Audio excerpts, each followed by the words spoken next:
I think we have some special guests, though, who are coming to us from the Pinwheels Preserve. Thank you. Well, thank you for the inclusion in the presentation today, and we're happy to showcase the Wildlands Conservancy's role in some of the great work that's been going on. My name is Landon Peppel. I'm the Central Valley Director at the Wildlands Conservancy, and I live and work at Pinwheels Preserve. And I'm Daisy Correa, the Acting Preserve Manager at Pinwheels Preserve. So a little bit of background on the preserve. We are owned and operated by the Wildlands Conservancy, which is a nonprofit organization based in California. It was founded in 1995, and the Conservancy's mission is to preserve the beauty and biodiversity of the earth and to provide programs so that children may know the wonder and joy of nature. So we have multiple preserves all throughout California, down in the deserts up to the northern coast. We have about 21 preserves right now that encompass over 156,000 acres. Pinwheels Preserve is the largest nonprofit preserve on the West Coast, and it was established in 1996. We're located in the southern San Joaquin Valley, about 30 miles south of Bakersfield. The preserve is really large at about 93,000 acres and encompasses a large variety of habitats, including riparians, grasslands, woodlands, and we have elevation changes from about 640 feet to over 6,000 feet. We're also open every day to the public. Everything that we offer here is free. We're open pretty much every day of the year for outdoor recreation. This includes hiking, biking, camping. Here in this image, you can see people hiking through San Emilio Canyon, which is our main public access corridor.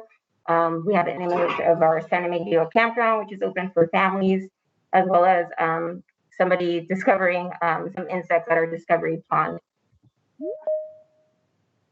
Part of our to accomplish our part of our dual mission of land management and restoration, we do have a large volunteer base here at the preserve.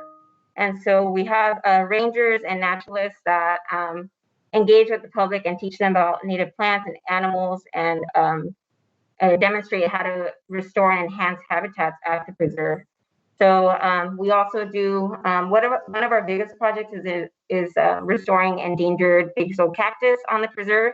And every project that we have here regarding restoration is for the benefit of threatened and endangered species. As Daisy mentioned, we do have a dual mission. In addition to protecting habitats and restoring species, we also focus a lot on education and public programs. This includes guided hikes where our naturalists and our rangers lead families and children through the canyon. We have our outdoor discovery programs, which to date have hosted nearly 200,000 children from Kern County and the surrounding communities. We also have a spring nature festival that we host in March nearly every year. And over that weekend, we'll see between 5,000 and 8,000 visitors. And again, everything we offer is free of charge and made accessible to our community. Some of our most notable programs, and out of all the students we've taught, more than half, so about 100,000 kids locally, have attended the Native American Lifeway program. This is a program dedicated to grades 2 through 4, and it talks about Chumash and Yokit cultural history. We expose the students to things like acorn grinding, games, musical instruments, and face painting. In the spring, we spend time partnering with the Tejon Tribe, as well as some of our friends on this call, the archaeologists, to put up a virtual reality display. So our visitors get to wear the headset and experience Plato Cave. The Tejon Tribe actually has a fantastic exhibit where they go out with our staff and we collect elderberry, and during the event, they create clapper sticks and do demos as well as songs for the public. Additionally, of course, at Pinwheels, it's very rich with cultural artifacts and cultural sites. Over 150 known sites exist on the property. Some of the notable ones, of course, being Lizard Cave, Plato Cave, Pinwheel Cave. Some of the findings, as others have heard today, include basket fragments, arrowheads, bone needles, and there's bedrock mortars, of course, all throughout the landscape as you transverse across the property.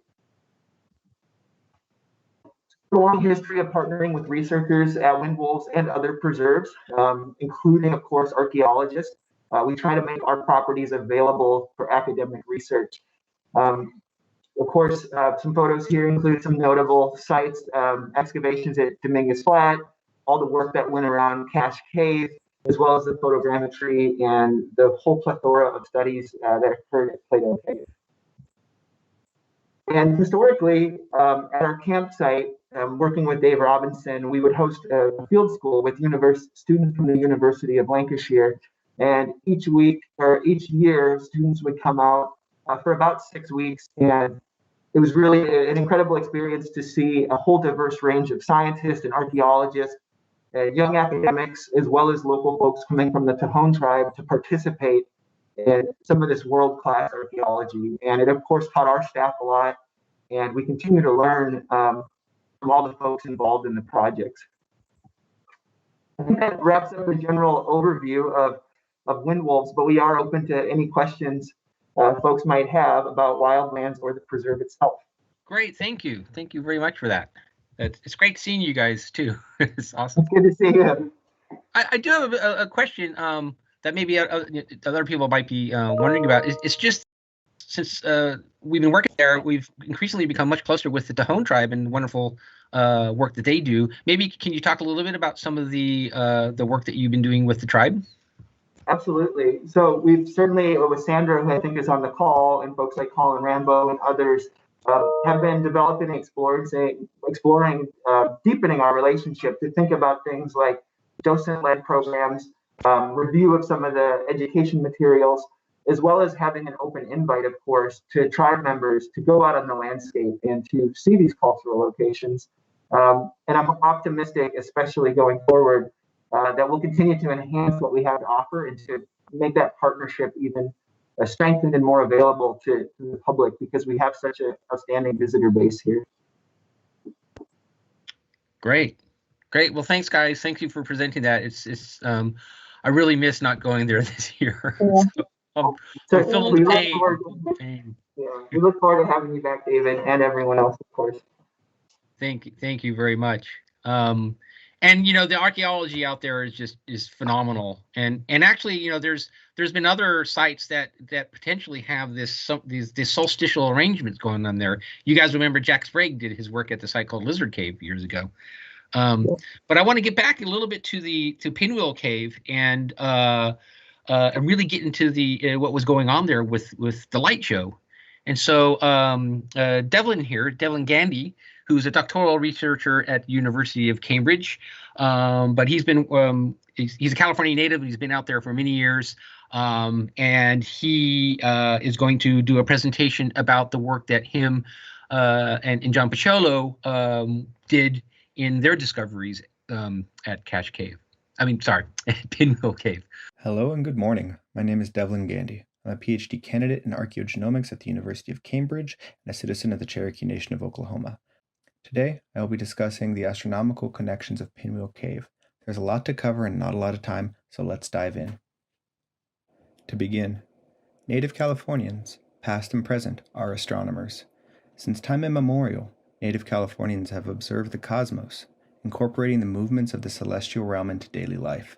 This is demonstrated in many ways, including oral histories, astronomical terminology, and material culture. The lives of Native Californians were interwoven and interconnected with astronomical knowledge. This brings us to archaeoastronomy. Archaeoastronomy is the scientific study of archaeological data, including landscapes, sites, and artifacts, to determine the astronomical knowledge of an ancient people. In doing this type of research, it must be stated that Native Californians are still here. They are not some vanished ancient people. Yet, the traditional intergenerational transmission of astronomical knowledge in Native Californian societies was intentionally damaged by successive colonizers over centuries of genocide. With this in mind, the material I will be discussing is not some type of discovery. Instead, this is an effort towards remembrance, which is made possible through unique collaborations between the descendant Native community and various researchers. Archaeoastronomical research at Pinwheel Cave began accidentally on the morning of June 25, 2014. That morning, David Robinson, John Pichualo, my primary collaborator on this work, and myself stopped at Pinwheel Cave to document the now infamous quids. After no more than 15 minutes at Pinwheel Cave, John and myself had begun to suspect there was something more to the cave than we could see. John, being John, conveniently pulled out both a compass and a sunset bearing card, which allowed us to quickly check for solar alignments. Sure enough, the setting summer solstice sun appeared to align perfectly with two windows on the west side of the cave. This meant that the setting solstice sun could potentially send beams of light into the cave, and that these beams could interact with the rock art at Pinwheel Cave. Later that day, John and myself returned to Pinwheel Cave. Almost immediately, light beams began to pour from the windows and slowly inch across the cave floor towards the pictographs. This next slide is a time-lapse which documents 2.5 hours of solar movements at Pinwheel Cave in just 30 seconds. Roughly 2 hours before the summer solstice sun fades beneath the horizon, its light begins to enter Pinwheel Cave. Over the course of an hour, beams of light move across the cave floor towards the pictographs. Reaching the cave wall, they separate as they ascend. Finally, the last rays of the setting sun form a beam of light that illuminates a lone figure, painted in ochre, on the cave wall. Who or what this figure represents we cannot say for sure. Ideas range from the Chumash sun god Kakunukmawa to a transmorphic representation of a sphinx moth, a symbol of summer and Dachra. The truth is we don't know. But we do know that the figure is illuminated for roughly 13 days of the year, with the summer solstice being the apex of illumination. Across the southwest and west coast, more than 24 rock art sites with similar illuminations on either the winter or summer solstice are known. For example, on the left, the winter solstice sunrise casts a light dagger across a humanoid figure's eyes at La Rumarosa in Baja California. The similarity between these figures is both intriguing and suggestive. After these initial findings, John and myself would return to Pinwheel dozens of times over the following months and years. Over time, we established that there are essentially 3 solar alignments corresponding to 5 periods of the year. As we have already discussed, the first alignment occurs on and around the summer solstice, lasting roughly 13 days. The second alignment occurs roughly 20 days before and after the summer solstice, with the illumination of the transmorph lasting 4 days. The third alignment occurs roughly 63 days before and after the summer solstice, at a period of time known as the summer solstice equinox midpoint. The Chumash ritual calendar corresponds to the annual movements of the sun, with ritual events and auspicious days correlated to 5 roughly equidistant points marking the sun's journey over the course of a year. This movement can be seen in this viewshed illustration depicting Carrizo's painted rock and the view looking to the east from it. As you can see, the solar alignments at Pinwheel Cave correspond to a significant period of the Chumash ritual calendar. At this point, you might be asking yourself, what about the pinwheel? It seems it too has a celestial and calendrical significance. You see, over the course of the year, the Big Dipper rotates around the North Star, Polaris, each night appearing in a slightly different location at twilight. When these locations are referenced to the Chumash ritual calendar, the Big Dipper forms a 5-armed pinwheel with the North Star. This celestial pinwheel not only resembles the pinwheel pictograph, but also an opening Dachra flower. Pertinently, the roughly 80-day period of solar alignments at Pinwheel Cave correspond to the blooming period of Dachra in the adjacent foothills. Incidentally, this same period of time is when Tejon elders stated taking Dachra was most dangerous. This suggests the ingestion of Dachra was not directly associated with the solar alignments we have described in this presentation. In conclusion, the solar alignments at Pinwheel Cave demonstrate a complex understanding of the movements and motions of the Sun and Earth. Furthermore, these alignments correspond to ritual communal events in Chumash life. This suggests this rock art site might have had a communal function. More topically, just how the rock art and the alignments relate to the quids in the ceiling and on-site Dachra consumption remains speculative. Ethnographic evidence suggests the two are not directly connected, while archaeological evidence suggests Pinwheel Cave was used for multiple purposes over the course of the year. In the end, many questions remain, but at the same time, it's good to remain in the presence of mysteries. Thank you. Dev, this is absolutely fascinating. I mean, and I'm conscious of the fact that you've done a lot of sort of photography and filming. And could you say a little bit about the role that photography and film for you has in kind of identifying these issues? I mean, how do you use photography and film in this regard? Is it purely for you? No, is it purely for you a kind of way of articulating your results, or do you find that you've used photography and some of the approaches to filming as part of your research? Well, at Pinwheel Cave, for example, some of the pictographs are very hard to see. And especially when we get into the late twilight hours, we actually really can't easily tell when the alignments are occurring anymore. So, for example, false color imaging is important to allow us to know exactly where the motion of the sun is intersecting with the faint rock art that's there in the cave, and to track it as it moves across. Additionally, it gives us a frame of reference so we can actually have a minute-by-minute calculation of how it's moving and how this was calculated out. Broadly now, in a more, like now that we've done this for 6 years, it's kind of been an amazing opportunity. It's been an amazing opportunity to see how the landscape shifts. And so the landscape has grown in different ways over the years. And in the processes of the landscape growing, different aspects of the lighting phenomena that interact with the pinwheel have changed. And because these differences have occurred, they also give us ideas of how to manage it for the future. And quite a lot of astronomical research has gone into this as well. I mean, you must have had to look into the astronomy at the time. Can you tell us a little bit about how you went about sort of studying that aspect of what you were looking at? Yeah, Chumash astronomy is one of the most studied indigenous astronomies on the western coast of the United States. With that said, there's also a lot of things that have been published that are just mistaken or erroneous, and a lot of misinformation's out there as well. This interpretation is really based off of primary accounts offered to John P. Harrington during the early part of the 1900s, as well as more recent work, Rex St. Onge, for example, and his work at the Arborglyph, as well as Chumash Science Through Time, which is a YouTube channel you can check out. Both offer really interesting ways to understand and learn more about Chumash astronomy and how it's applied. We also were able to work with Dr. Ed Krupp at the Griffith Observatory, and he's a world expert on archaeoastronomy and alignments and such. And so he was really bringing him to the site and having him look at it and say there was something there was really meaningful as well, to have an outside critic to come in and be like, there is something happening and we need to monitor this more closely.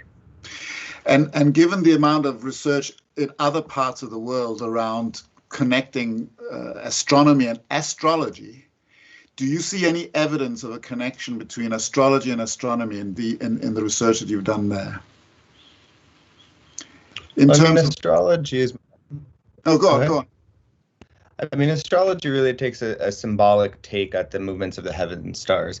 And I mean, there's a lot more I could have said about the phenomena that happen and also the cultural significance of these. There is, for example, a Chumash elder, Fernando Labrado, who offered an astrological description of the different months from a Chumash perspective. And those different months that he offered were actually based off the word for the word Mamoy, which is the word for Datra in Chumash. So it's interesting that we have the symbolism of Datra, with the pinwheel of Datra as well in this cave. And for example, at the time period of June where this alignment occurs, it talks about one thing which splits in half. And I'm very mindful of the fact that the light beam goes from one thing and then splits into two, and that demarcates the period of time for the alignment. It's absolutely fascinating, and I'm aware of some of the other work you've done, you know, on the broader project, which is absolutely fascinating. You've done some drone work and so on as well. And can you just very briefly tell us what other work you've done around this pinwheel project that sort of connects with it as well? You've done some. Yeah, I mean, this project also is spearheaded a bunch of different observations across the preserve. As Dave mentioned, there are other sites across the preserve that do have potential archaeoastronomical alignments, and so we need to do more work to map them. At the same time, we've used cutting-edge technology across the preserve to record these sites in different ways. And now, as we're looking back at it, we're able to kind of go back and reassess the site integrity, remap the sites, and also monitor the changes, which has been a really great asset, especially I think for the preserve as well for land management. Yeah. Thank you very much, Devlin. It's fascinating work you've done there. And I don't know, Dave, is this a good time to introduce our Storylab work as well? Yeah, I mean, your discussion about the film aspect, I think, works really well. So well, exactly. I know Devlin's been heavily involved with film work and photography. That's why I was quite interested to ask him about that relationship between that craft element that we also work with and the archaeological project. And I find it absolutely fascinating, Devlin, the work you've done. And we've been doing some work around what we call Storylab. So this is a project I've run for a number of years, where we've worked in Malaysia and we've worked in Ghana and we've worked in Colombia. And since California, we've also worked in Greece. And what we do is that we work very much with ideation. So the idea of working with people to develop ideas, story ideas, and in our case, specifically towards filmmaking, although it needn't be limited to filmmaking. And we've expanded this to use the idea of ideation, story ideation, as a way to tackling a whole range of issues and problems and challenges that people might have. So it's not just for filmmakers. So when I was approached by Dave and we had a conversation, he told me about this wonderful project he's been working on since 1998, I believe, Dave. So you're a very, very long-term project. And some of the opportunities really to try and collaborate around the idea of how to encourage an engagement with the project and an engagement with the land and an engagement with the sort of findings emerging from the project, both from Tejon tribe members, but also local people who live in the area, students, rangers, and so on. So we discussed this idea of doing a Storylab project, where we would run a number of workshops that would enable people to kind of ideate some stories using film as their narrative form, to try and look at ways in which people might engage with the project, the archaeology, the findings, the landscape, the history, in order to, I suppose, further that engagement with the work that's going on and to deepen that engagement and to make it relevant to people who are living in that area, to make it a living thing rather than a thing that lives in museums, if I can put it that way. So I was very fortunate that Iakovos, who was a PhD student of mine at the time, was able to go out on 2 occasions, I think in 2018 and 2019, to work very closely with Sandra Hernandez and her family and fellow tribe members, and to work with the rangers and to work with some students who are also working on the project there, to develop some stories and some film projects as a means of trying to engage with the landscape, with the archaeology, with the history. And certainly, I'm going to ask them to talk a little bit about their experience. And we designed some workshops. And certainly from the results I've seen, it's been really wonderful opportunity. So really, what we want to do is to show you a little clip from a project that Iakovos did with Sandra and her Tejon tribe fellows as well, and then maybe to just ask a few questions around what that involved and what the impact of it has been.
hey ha ha ha ha, hey ha ha, hey ha ha ha, hey ha ha. Sestasha washa waya, sestasha koshko yoshko, sestasha washa waya, sestasha koshko yoshko, hey ha ha ha, oh hey ha ha, hey ha ha ha, hey ha ha, hey ha ha, oh hey ha ha, hey ha ha, hey ha ha. Sestasha washa waya, sestasha koshko yoshko, sestasha washa waya, sestasha koshko yoshko, hey ha ha ha, oh hey ha ha, hey ha ha, hey ha ha, hey ha ha, oh hey ha ha, hey ha ha, hey ha ha. Sestasha washa waya, sestasha koshko yoshko, sestasha washa waya, sestasha koshko yoshko, hey ha ha, oh hey ha ha, hey ha ha, hey ha ha, hey ha ha, oh hey ha ha, hey ha ha, hey ha ha. Sestasha washa waya, sestasha koshko yoshko, sestasha washa waya, sestasha koshko yoshko, hey ha ha, oh hey ha ha, hey ha ha, hey ha ha. Sestasha washa waya, sestasha koshko yoshko, sestasha washa waya, sestasha koshko yoshko, hey ha ha, oh hey ha ha.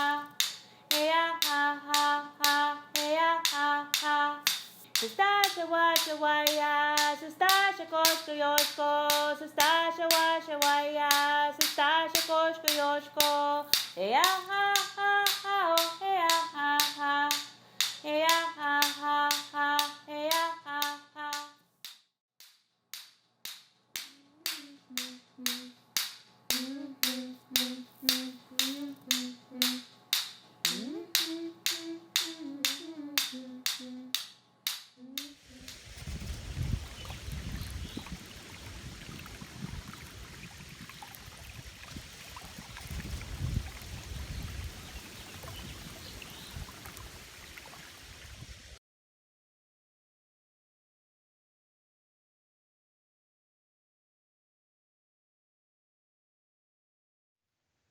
A wonderful film.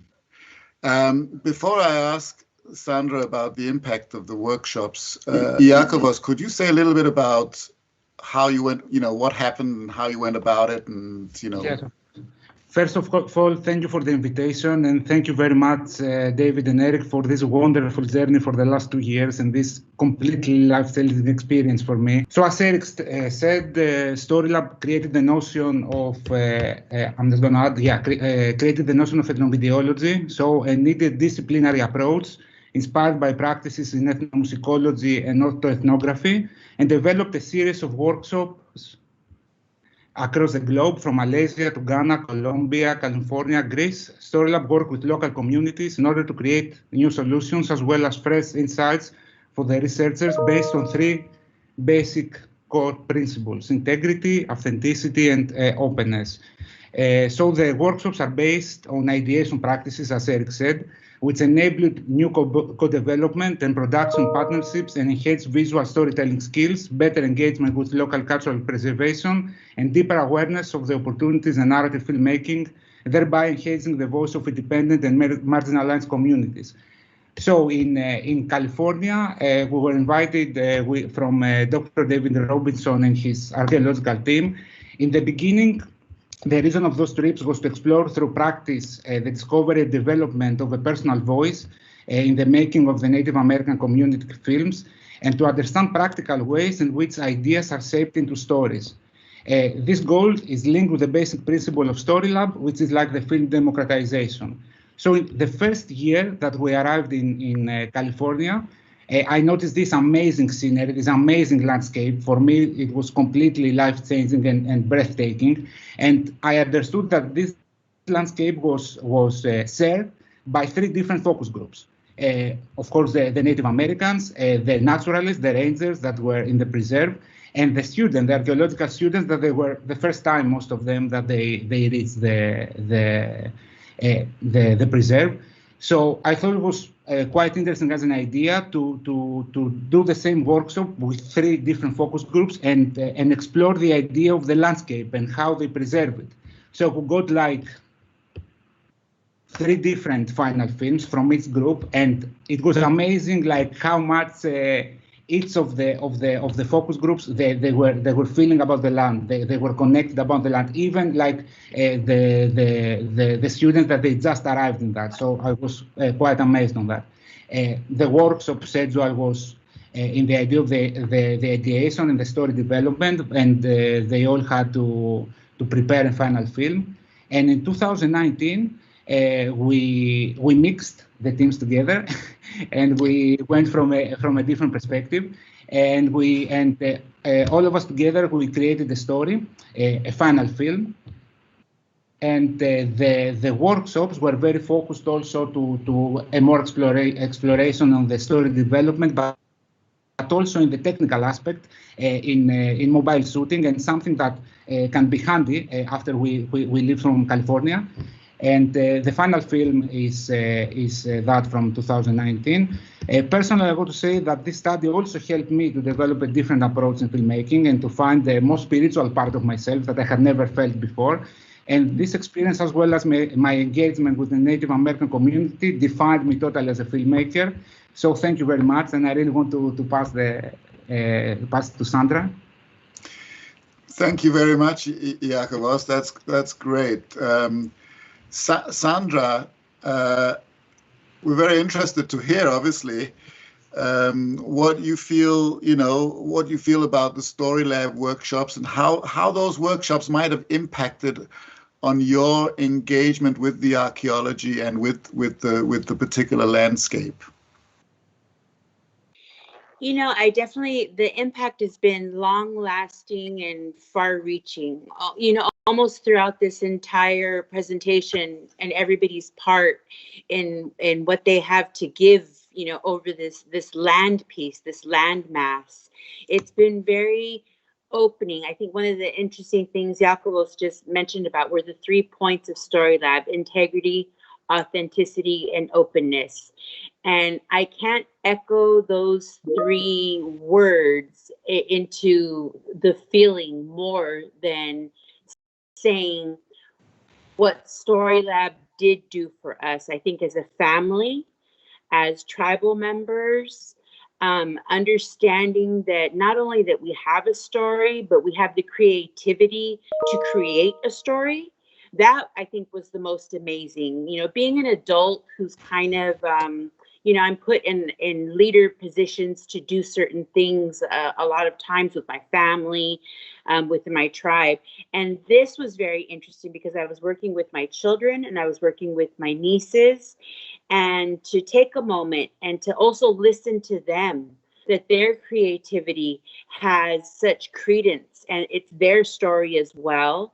It became this group effort, as well as, again, sharing Iacovos' sentiment of feeling you're not just in the place, you're not just part of the land, but you're experiencing everything with it and around it about this story, as well as the archaeology and the botany and everything, the caves, the landscape, nature.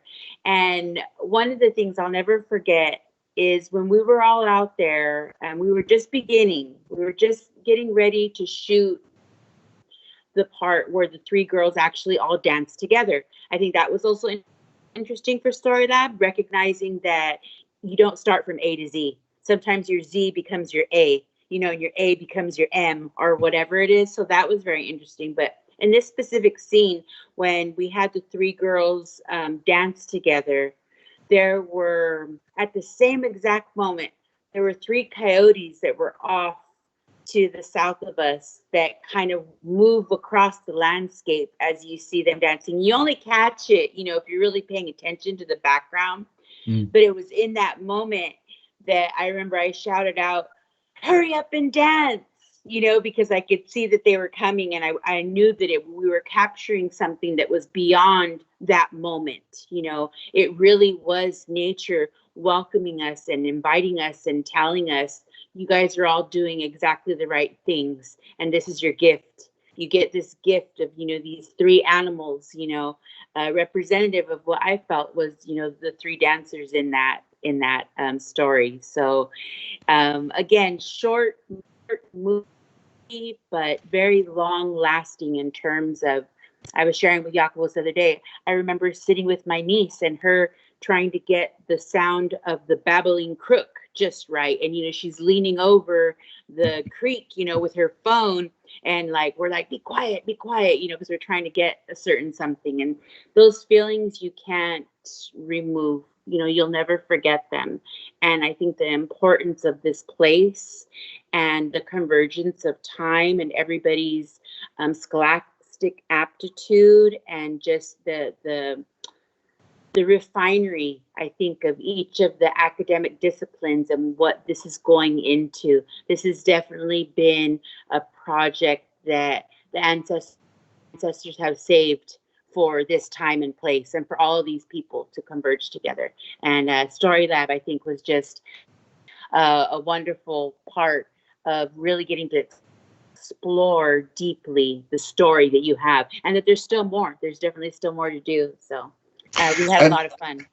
And we look forward to that, Sandra. And just it struck me that it's young people who are heavily involved in this. And it seems to me that there's been some intergenerational communication going on during the project. Would that be a correct interpretation?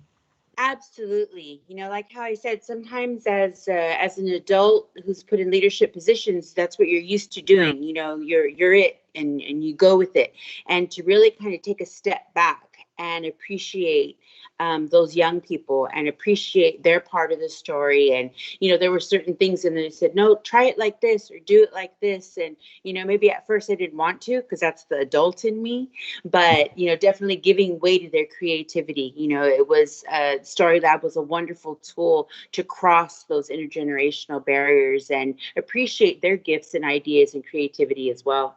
Yeah. Thank you very much, Sandra, for that testimony. And thank you, Jakobos, for running those workshops. And we hope we will do more, Sandra, with you and Dave as well.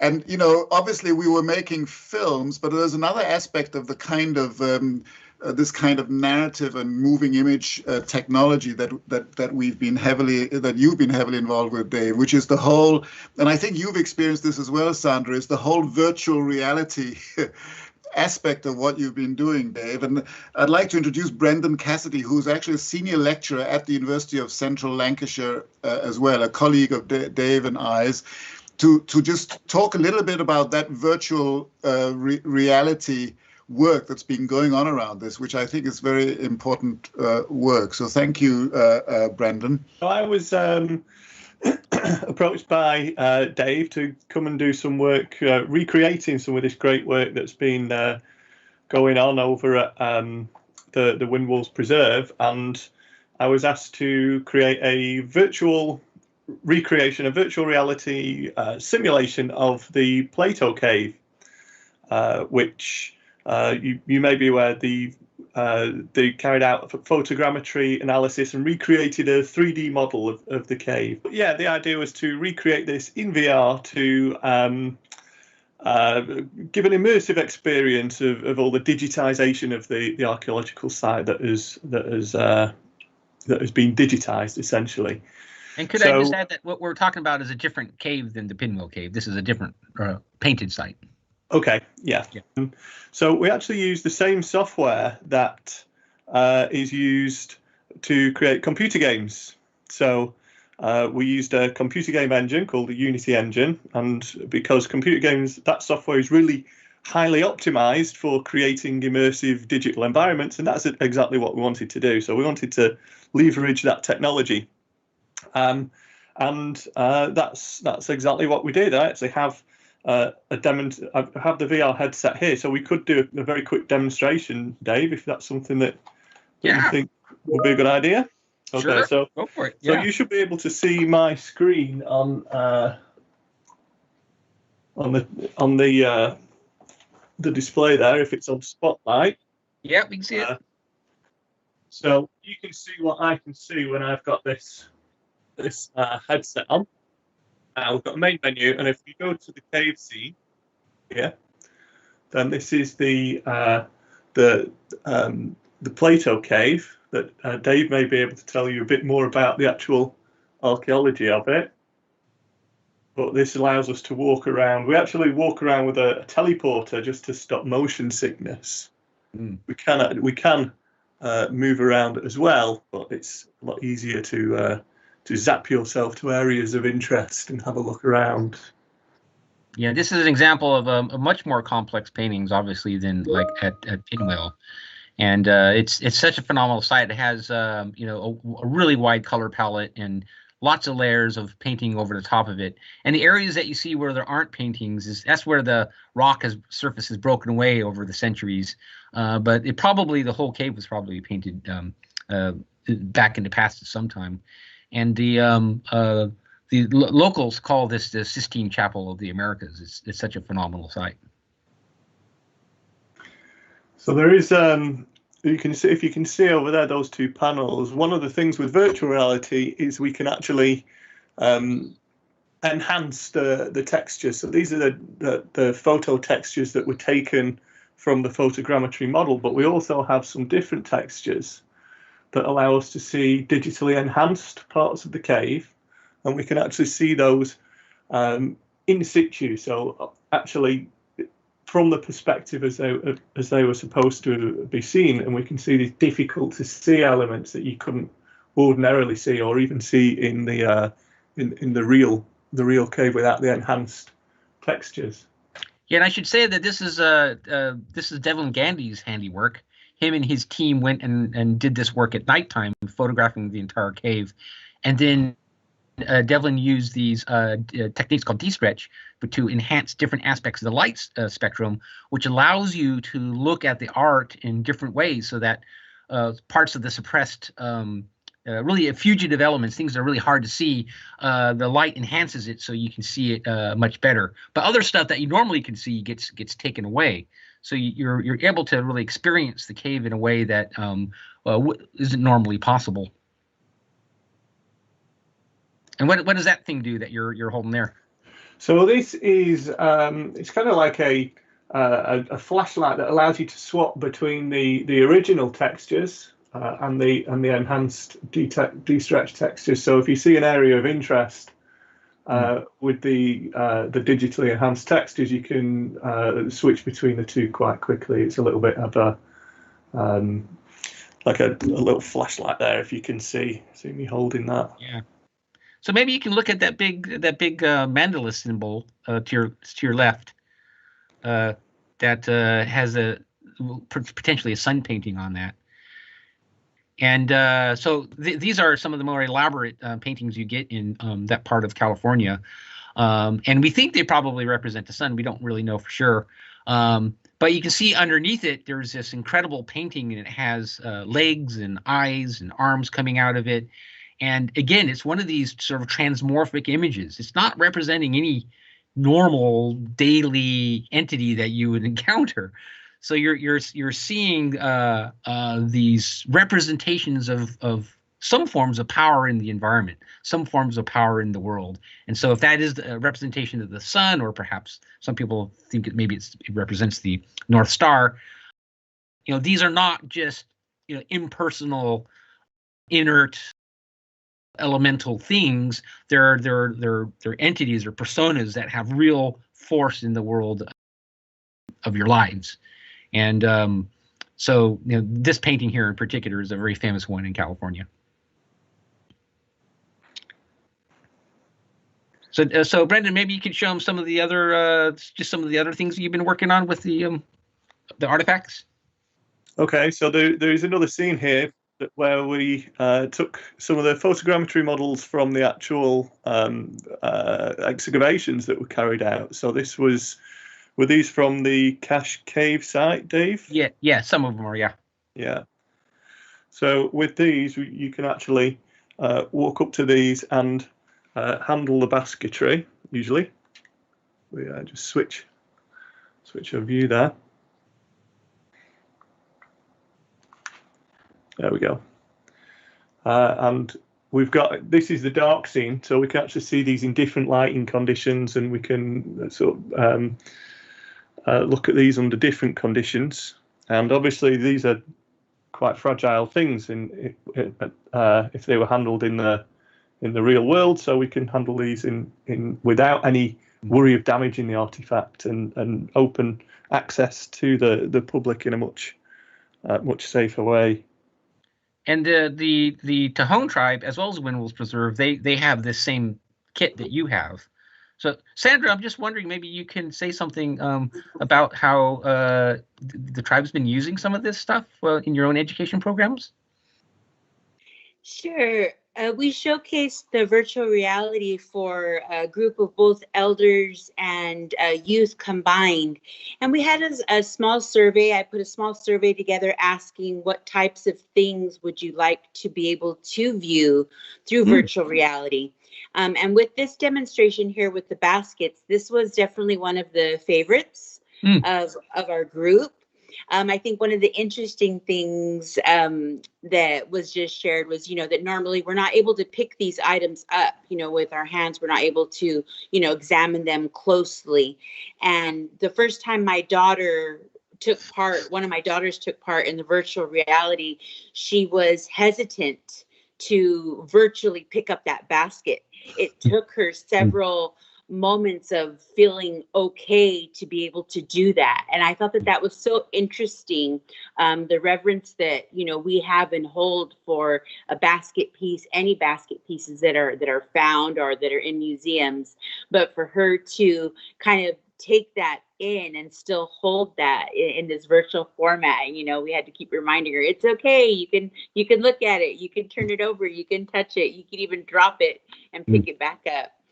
So I think that it's been a fun tool for the youth specifically, because they are already, of course, engaged, in video games and technology in a manner that maybe our elders or even myself, aren't at.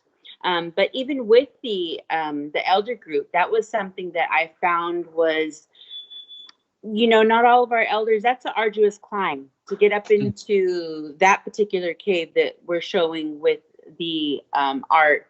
It's a hard climb to get in, and some of our elders can't do that. So this virtual ability to be able to do it really kind of pushed some of the activity in terms of, yes, we are welcoming of VR, and what more can we do with VR?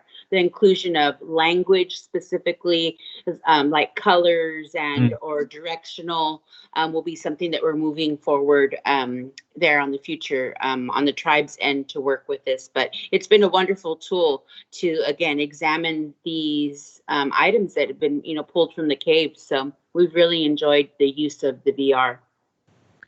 Great. Well, thank you, Brendan. That's great. Fantastic. You do fantastic work. And I should just acknowledge again that all of this is Devlin's work. The wonderful photography that he does. He's used these photogrammic techniques to not only record the cave itself, but also the basketry. So, and it takes a lot of hours to be able to put together something that is of that quality, that is 360 degrees and inside baskets. It's a really quite an amazing trick that Devlin is able to do that. Absolutely amazing work. Yeah.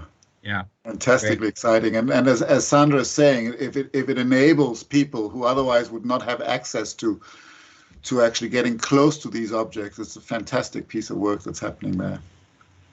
Well, I'm aware that we're getting a little short on time, so I think we'll maybe we can return, and I'll do a little bit of a wrap up on sort of maybe this relationship between astronomy and the hallucinogens, and then we can finish off this evening's events. So I have one more little video to show here.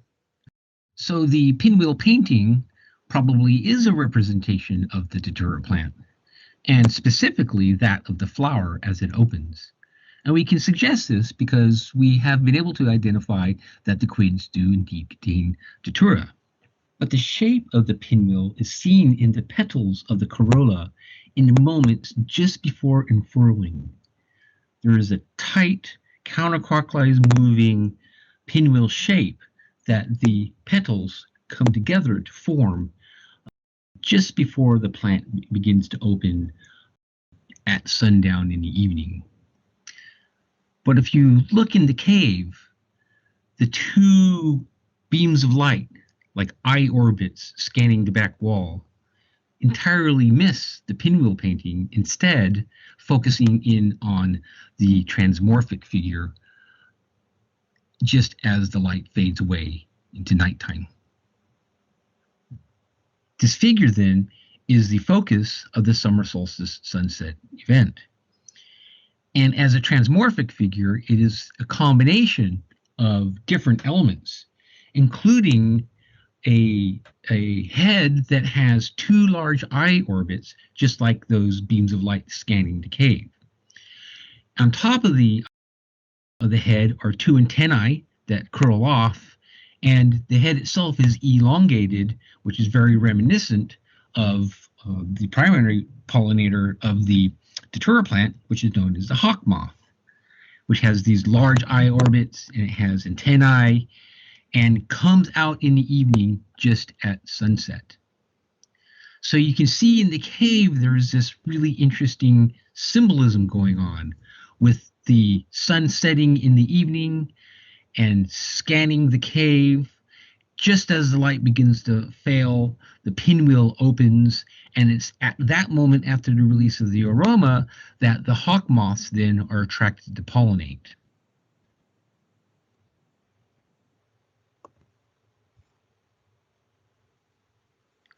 Okay, so I think that there's a lot going on in this cave. The archaeology shows that it's a domestic site. It's being used and occupied by many people, perhaps during the fall, during the time when the food resources are available. We know the paintings, Lisa, that painting was probably made around this summer solstice, so we know the date it was made. We don't know the year, but we know the site was occupied from about 1500 AD all the way up to the mid 1800s. But you have this wonderful thing going on with the sunlight coming into the cave. You got these two beams coming, and just as they begin to fade appears that time of the evening when the datura plant opens up. And so the painting itself appears to represent that really tight pinwheel that occurs in really a very short period of time. It's that period of time when the bud begins to open and it reveals the pinwheel shape, and then it pops open. And so it's showing that specific opening of the flower at the time when that's actually occurring in terms of the daytime, in terms of going into the evening. And then that's the aroma that's let out is when the hawk moths come and then pollinate that. And so the one idea that I've been thinking about is that the hawk moth partaking of the nectar of the datura is analogous to those who were the datura takers in the cave who consumed those quids. And so there's all these wonderful connections and allusions. It's a form of poetry, so it's like a Shakespearean sonnet being played out with the sun and with paint and with this highly amazing plant that has such influence upon native society. So the cave is just really fascinating, incredible place. The paintings are incredible. The plants are incredible. And the whole entire story of the ancestors who made this wonderful stuff is incredible. And I was just wondering, Sandra, I remember one of the most important things that occurred for me when I was in the cave with you was as that light went up the rock surface, you talked to me about how important it was that the light was just there doing that, as opposed to it even interacting with any painting. And that sense of importance of the place being played out with this connection between the light and the rock surface. So I thought, how do you feel about all the things that are happening in that amazing place? You know, I think first and foremost, a deep respect for everything that has occurred in that space, both past, present, as well as future, because there is still work to be done, and there is still discovery, I think, to be made. I think sometimes I'm asked a lot, like, well, what do you think that means, or what do you think that art represents, or what do you think this is that? And I don't have an answer half the time. Half the time I'm waiting for the answer still to come to me as well, you know, via my ancestors, via my dreams, via my prayers, you know, the things that you put in, you know, you will also get out. And I think that, you know, that space and that light, I remember specifically the first time being in the cave during the solstice and the emphasis being placed, you know, on the light and the artwork. And I'll never forget sitting there in the silence with this group of people who care about this place just as much as I do.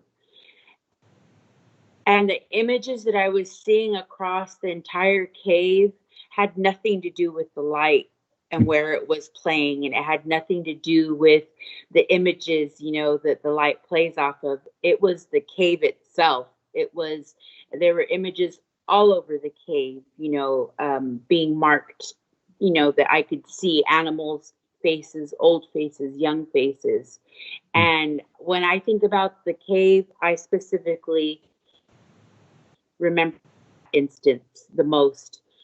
I think because there's such an appreciation in what you don't know and what you can't see. And that appreciation for me, I think it doesn't outweigh, you know, the data and the science and everything that is true. It just amplifies it because there is a mystifying sense when you're there. You don't know everything, and we won't know everything, and I think that that's okay as well, as long as, you know, our thirst for the discovery and for wanting to continue to know this place and what it's for and what it brings to us and what it gives to us, I think is the most important, that it's still giving. This space was always used, I believe, communally as well as individually. I believe I could see families saying, you know, we all have to do something important. You know, we have to go and help feed, and we have to go and help take care of those that are going to be under Datura.